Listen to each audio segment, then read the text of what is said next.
Good morning students. आज हमारा topic जो चलता है वो क्लास 6, 7 और 8 का कंबाइंड टॉपिक है। उसमें आपको जो एक्सरसाइज दी गई है 6, 7, 8 की जो अलग अलग ग्रामर की बुक हैं उसमें जो एक्सरसाइज है वो मैं आपको अलग सेंड करूँगा और जो टॉपिक है जो मैं आपको पढ़ा रहा हूँ वो टॉपिक तीनों क्लास का सेम है। जो भी मैं आपको पढ़ा रहा हूँ या जो भी आपको मैं एग्जाम्पल्स पे लिख कर देता हूँ बोर्ड पर, वो आपको सबको सेम करना है, सिर्फ आपको अपनी एक्सरसाइज अलग अलग करनी है। तो आज जो मैंने पहले आपको टॉपिक भेजा था वो था द सेंटेंस। सेंटेंस इनकी वाक्य के बारे में बताया था कि सेंटेंस कितने प्रकार के होते हैं। सेंटेंस मैंने आपको 5 प्रकार के बताए थे। Number 1 assertive sentence, number 2 interrogative, number 3 imperative, number 4 exclamative और नंबर 5 आपका ऑप्टेटिव सेंटेंस।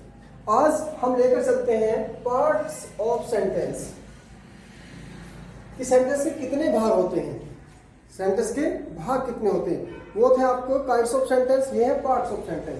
तो सेंटेंस के 2 पार्ट्स होते हैं, नंबर 1 सब्जेक्ट और नंबर 2 प्रेडिकेट। अब हम सब्जेक्ट की बात करते हैं कि किसी भी सेंटेंस में सब्जेक्ट छांटने का तरीका क्या है। सब्जेक्ट जो वो होता है जो किसी भी सेंटेंस में या तो काम करता है या किसी के बारे में बात हो रही है, वो हमारा सब्जेक्ट कहलाता है।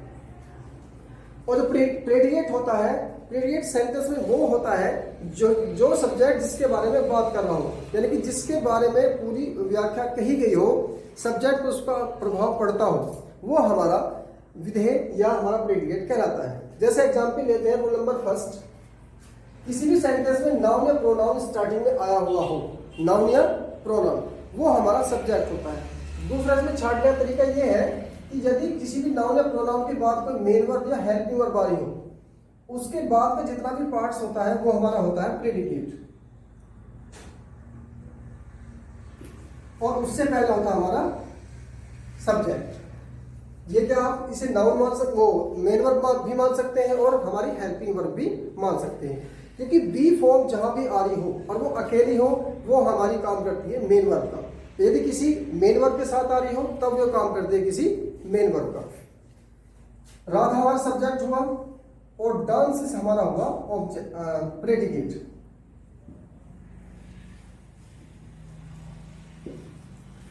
रूल नंबर 2 लेते हैं। अब इस सब्जेक्ट को भी कई भागों में, कई पार्ट्स में डिवाइड कर दिया जाता है। जैसे सबसे पहला आता है आपका ए, क्वालिफायर। क्वालिफायर यानी कि a and the, this, some, that, this, those और हमारा माई, जितने भी पॉजिटिव एडजेक्टिव होते हैं ये सब हमारे किस में आते हैं, क्वालिफायर में। ये हमारा होता है हेड वर्ड, ये हमारा होता है हेड वर्ड।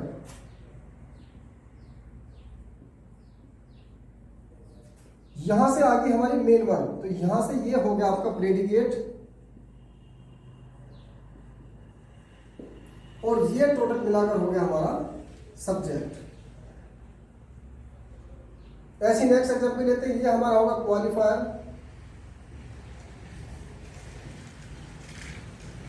ये हमारा होगा हेड वर्ड, और इस टोटल मिलाकर जो 2 पार्ट्स में ये हमारा हो गया सब्जेक्ट। और यहां से जो हमारी मेन वर्ड स्टार्ट हुई, यहां से हमारा होगा प्रेडिकेट। आगे लेकर चलते हैं रूल पर। रूल नंबर 3 हमारा आता है कि एक सब्जेक्ट में कितनी चीजें, कितने प्रकार हो सकते हैं। सबसे पहला आता है आपका ए, ये मैंने बताया था आपका क्वालिफायर।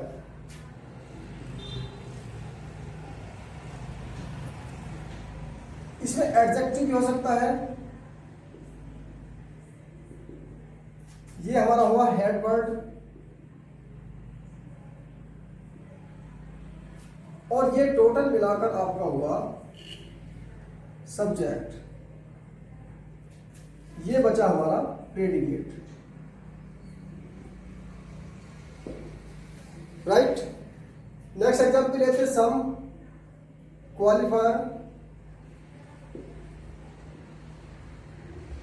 लिटिल एडजेक्टिव, चिल्ड्रन आपका हेड वर्ड,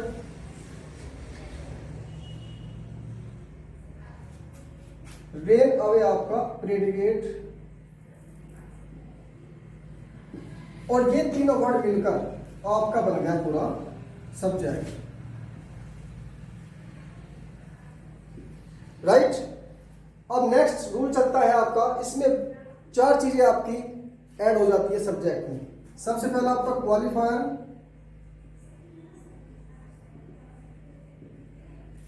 दूसरे नंबर पे आपका एडजेक्टिव, तीसरे नंबर पे आपका हेडवर्ड,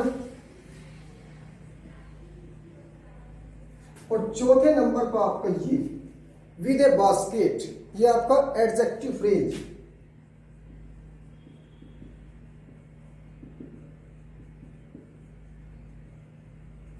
और ये आपका हो गया प्रेडिकेट। और ये चारों वर्ड मिलकर बनते हैं आपके सब्जेक्ट। राइट। तो ये रूल थे आपके, इससे आगे लेकर चलते हैं आपके रूल। तो स्टूडेंट्स नेक्स्ट रूल आपका आता है रूल नंबर 5। जिस सेंटेंस में स्टार्टिंग में आपका जीरट दिया हो, जीरट मीन्स होता है मेन वर्ब की फर्स्ट फॉर्म प्लस आईएनजी, और इसकी हिंदी में निकलता है ना, नी, ने। इसका हिंदी में निकलता है नानी ने, यानी कि स्मोकिंग इज वेरी हार्मफुल, धूम्रपान करना बहुत हानिकारक होता है। तो ये आपका हो गया सब्जेक्ट, और इज आ गया, इसके बाद का हो गया आपका प्रेडिकेट। नेक्स्ट रूल आता है आपका, यदि किसी सेंटेंस में टू प्लस मेन वर्ब की फर्स्ट फॉर्म दी हो, इसको बोलते हैं हम इन्फिनेटिव।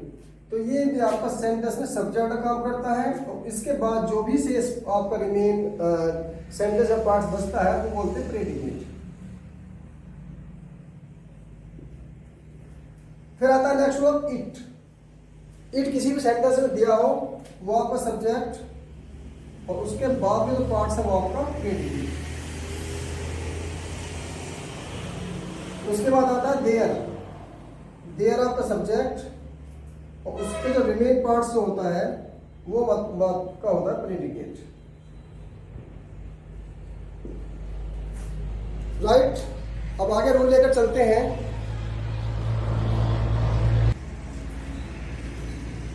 आपके जो सब्जेक्ट और प्रेडिकेट के जो पार्ट्स थे, यानी कि सेंटेंस के जो पार्ट्स थे आपके, यही पार्ट हैं, यही आपके रूल हैं। यानी कि आपको सब्जेक्ट अगर आपने छाट लिया तो आपको प्रेडिकेट अपने आप ही पता लग जाएगा। Okay, thank you.